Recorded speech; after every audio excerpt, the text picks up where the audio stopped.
Samantala, mahigit 70 dayuhan na dawit sa illegal online gambling at nagtatrabaho ng walang permit sa bansa ang inaresto ng Bureau of Immigration. Nakatutok si John Consulta Exclusive.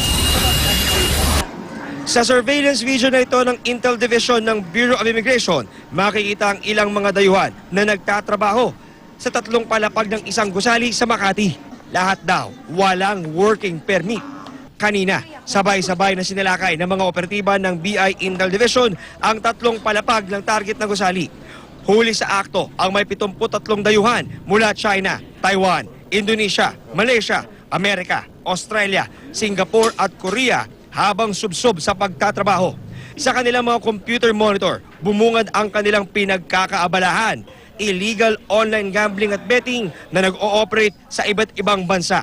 Kanya-kanyang palusot ang mga dayuhan kung bakit wala silang hawak na mga dokumento. So right now you don't have anything, no ID, no passport, no iCard. Yeah, my passport is on the iCard still holding in my friend's hand.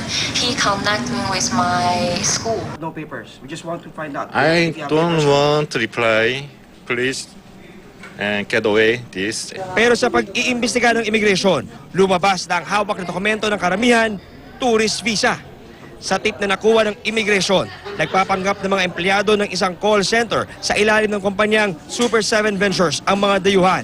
Yun pala, bahagi ng sindikatong nag-ooperate ng illegal online gambling. This is in relation to our program sa Immigration Magsumbong. These foreigners are engaged in online betting and that is illegal. Dinala sa tanggapan ng immigration ang mga dayuhan. As per the Constitution of the Republic of the Philippines, you have the right to counsel of your own choice. You have the right to remain silent. All the things that you will say before this investigation will be used against you.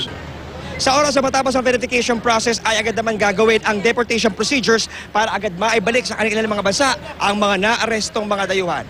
John Consulta, Nakatutok, 24 Oras.